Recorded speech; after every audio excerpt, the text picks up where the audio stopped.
Sveiki.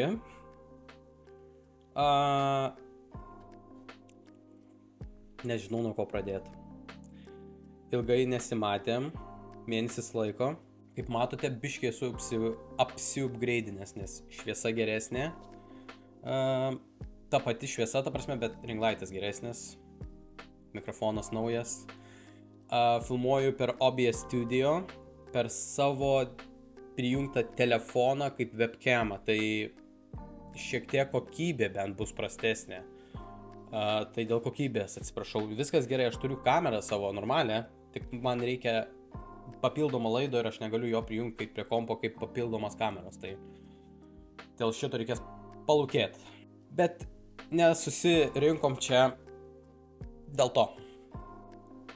Visas šitas mėnesis man buvo itin su iššūkiais. Labai didelis išbandymų ratas ir nors ir sakiau, kad ta prasme aš nusprendžiau išsitrinti kiekvieną savo social media, bet kelsiu tikrai YouTube aš nekėliau. Ir nekėliau dėl to, kad nebenorėjau.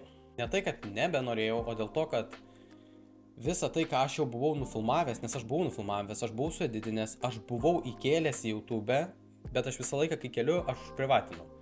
Buvau įkėlęs apie gal 3 video, bet visus aš juos ir ištryniau. Nes aš supratau, kad jie nesusiję su mano tipažu tą, ką aš iš tikrųjų noriu daryti ir tą, kodėl aš pradėjau daryti iš vis YouTube. Šitas mėnesis man buvo labai didelis išbandymų. Verkimas, skausmas viduje dėl psichologinės būsenos, šiek tiek depresija, daug nepasakosiu. Kuriu tokį mini projektą kaip podcastą su savo šeimos nariu. Tai mes ten nebūsim kažkokio wow, mes neturim technikos, neturim tam tikrų reikmenų, nes labai ir taip jau pinigų daug išleidęs ant visų tokių dalykų, ypač kai esu niekas YouTube'e dar. Mano pavadinimą įvesit į YouTube, jūs net nerasit manęs. Bet, ką noriu pasakyti, kad įdomu, kaip šitas projektukas mūsų išeis metam bėgant, jeigu jisai gyvuos ir kaip mes upgradeinsime vienas kitą, aplamai kaip mes augsim kaip žmonės. Dėl to, kad ten būsiu aš ir mano sūnėnas, tai nes mano sesers vaikas.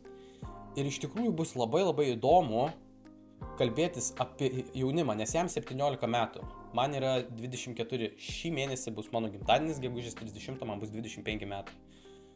Tai jo, tai skaityk, 8 metų skirtumas tarp mūsų, 7-8, nes jo gimtadienis irgi šiais metais, jam bus 18.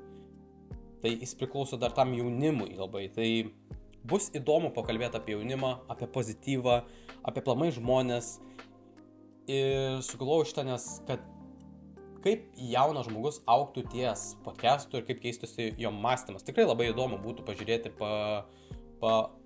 analizuoti tam tikrus dalykus. Taip pat ir aš esu jaunas, mano mąstymas keičiasi.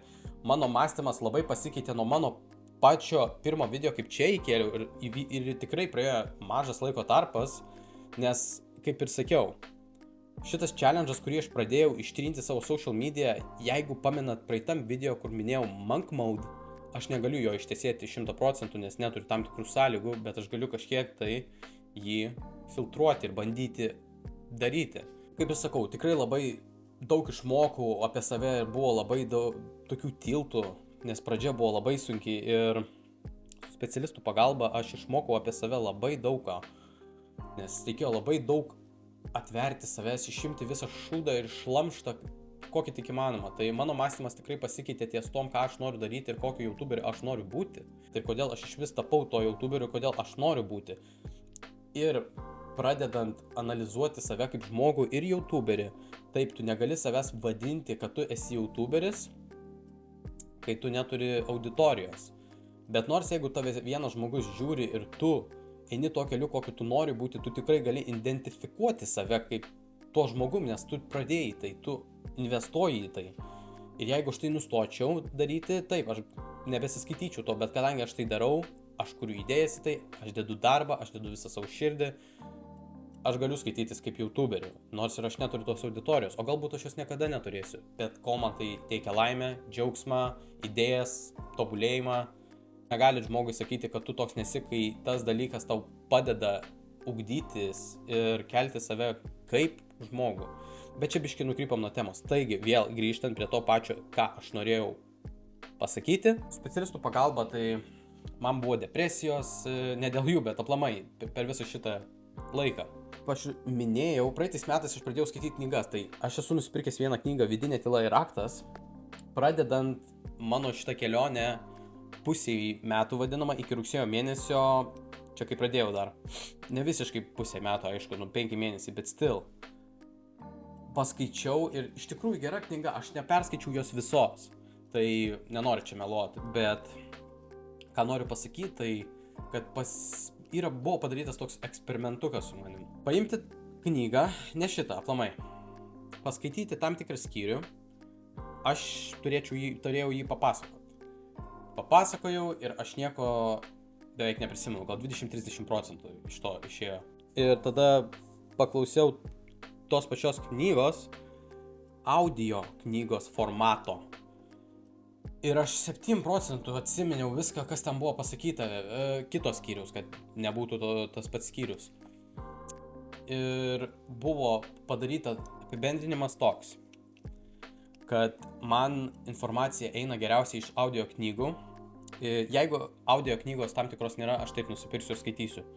Bet šiaip mano pirkimas fizinių knygų baigtas, nes tai nenaudinga man, o man naudinga klausytis. Tai visi podcastai, audio knygos, nuo šiol man labai reikia daug visko klausytis, nes ties tobulėjimu. Bet tuo pačiu, ką man šitas visas mėnesis parodė, nes aš turėjau tobulėti viskom, sportas, visą kitą, aš nesportavau. Taškas buvo palūžimo, kur visiškai nustojau sportuoti ir žinau, kad pradėsiu tik tada, kai aš susitaisysiu save. Man reikėjo taip psichologiškai save sutvarkyti, kad, dar gyvenime taip nebuvo. Buvo man visokių lūžių, man būdavo panikos priepuoliai ir buvo per visą šitą laikotarpį, man buvo užėjęs vienas panikos priepuolis, kur pradėjau dust, bėgau į dušą šalto vandeniu su drūbais, tiesiog nubėgau ir su šaltu vandeniu pasijungęs pradėjau tiesiog praustis, kad bėgtų ant manęs, nes intimate moment, tai buvau vienas namuose. Tai. Bet sakau, reikėjo labai savo galvą susitvarkyti ir atsirišti visą savo kūną, kad sužinočiau, ko aš iš tikrųjų noriu būti. Ne tik koks youtuberis aš noriu būti, bet ant to viršaus, koks aš ir žmogus noriu būti. Ir taip, aš noriu būti geresnis žmogus ir aš linkiu kiekvienam žmogui būti tik geresniu. Bet mano tikslas visos šitos kelionės, mano challenge'o, kodėl aš pradėjau jį in the first place, buvo, kad pasikeisti į kažkokį žmogų, ko aš net nesuprantu, kodėl aš iš vis norėjau būti. Aš norėjau kažkokiu būti lyg charakterio Tommy Shelby iš Peaky Blinders, kažkokiu prisisvaigęs serialo tipo žmonių, nes žinau, kad jie yra tough tipo. Ir aš nieko nesakau. Šiaip iš esmės tu tikrai turi turėti confidence. Žmonės į tave spjaudys. Ir jeigu tu neturėsi tam tikro pasitikėjimo savimi, tu palūši. Tai tas yra gerai. Pasitikėjimas savimi yra gerai, tai nėra blogai, jeigu yra tai sveika dalis ir gera intencija.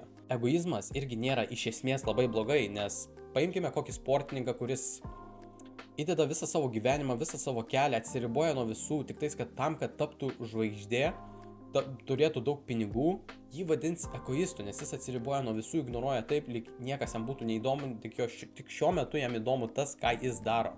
Bet kai jisai tampa žvaigždė, jis turi daug pinigų, jis pradeda aukoti, nesakau, kad visi, bet dauguma pradeda aukoti labdaroms, aukoms. Čia yra gera intencija. Ir jis įdėjo darbo tam, kad padėtų ne tik savo, bet ir kitiems. Tai čia yra sveikas egoizmas. Iš mano nuomonė čia yra. Ir aš tikrai sutinku su kiekvieno žmogaus nuomonė. Kitas dalykas.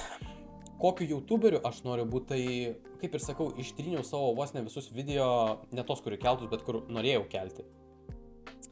Ir tai dėl to yra, kad, kaip ir sakiau, nesutiko su mano tipažu to, ko aš vis ir pirmą kartą tapau būti. Pakalbėti apie tam tikrus dalykus. Ir atrodo, norėjau kelti Day in the Life vien dėl to, kad man nesusėjo kažkokie galai, dėl ko aš noriu šnekėti.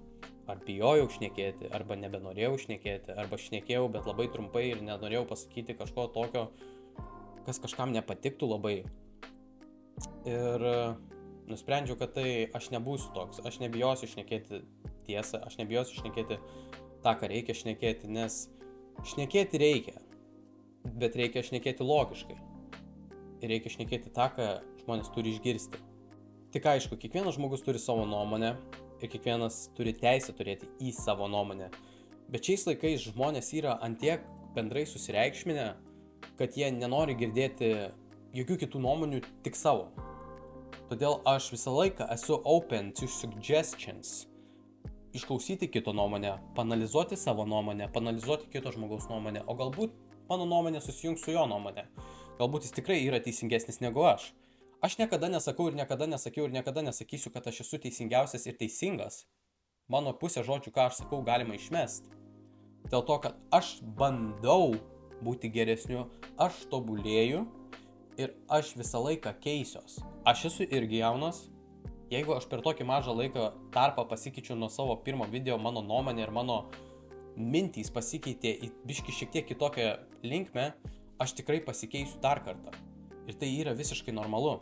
Dėl to mano nuomonė visą laiką keisis. Bet mano nuomonė ne visą laiką bus užstrigus vien tik vienu pasisakymu, kad o šitai pasakiau, šitai padariau, šitai pasakysiu, šitai padarysiu ir niekas daugiau nepasikeis. Aš visą laiką išklausysiu kito žmogaus, nes šitą dalyką aš mokausi iš vienos audio knygos. Gerbti kitų nuomonę, būti dėkingas kiekvienu pasakymu, kiekvienu dalyku, kiekvienu gyvenimo etapu. Tai yra tiesiog paprasčiausias dėkingumas ir supratimas. Ir manau, kad tai yra labai reikalingas dalykas šiame mūsų gyvenimo etape, kai vyksta visokie karai, nesusikalbėjimai ir aplamai patyčios arba dar kažkas. Nes labai norėsiu pakalbėti ir apie patyčias, ir apie šiaip suicizmą, ką žmonės patiria, depresiją. Labai bus daug kalbų ir labai bus daug visko tam, kad tik tais bent vieną žmogų galbūt išgelbėti, galbūt padėti. Nes jeigu kam sunku yra, jeigu kažkas nori pakalbėti, visą laiką tai gali padaryti. Ir kadangi sakau, mano šiek tiek linkmė keičiasi, aš paliksiu savo e-mailą description'e. Jeigu koks žmogus visą laiką nori pabendrauti su manim, nes aš esu turėjęs depresiją ir aš tikrai esu turėjęs tam labai blogų minčių, aš visą laiką su jumis pabendrausiu. Jūs esat ne vieni. Visą laiką yra specialistų telefonai, yra psichologai ir tikrai jie jums padės. Jeigu jūs pas juos nenorite eiti, jūs visada galite susirasti kažkokį žmogų, kuris nors ir nepažįstamas, bet tikrai padės. Niekada nesat vieni. Paliksiu savo mailą, galit parašyti. Paliksiu savo mailą, galit parašyti savo istoriją, kurią aš, jeigu norėtumėt, papasakočiau garsiai YouTube'e. Ir galbūt tada išaugtų daugiau žmonių, tai anonimiškai galit parašyti. Nesakyčiau, kas jūs esat toksai, bet atsirastų, manau, tikrai daugiau žmonių, kurie į komentarus įsitrauktų, kokių patarimų jums duotų, aš duočiau iš savo perspektyvos patarimų. Tai kiekvienam žmogui, kuriam yra sunku, jūs ne vieni. Tai mano kanalas, mano tikslas, mano misija bus ne tik pozityvą skleisti, bet ir padėti su to pozityvu jums viduje ir jūs ištraukti iš kažko. Ačiū, kad žiūrėjot, turėsiu tikrai kitų idėjų, tikrai kitų temų, apie ką pakalbėti ir iki kito karto. Iki!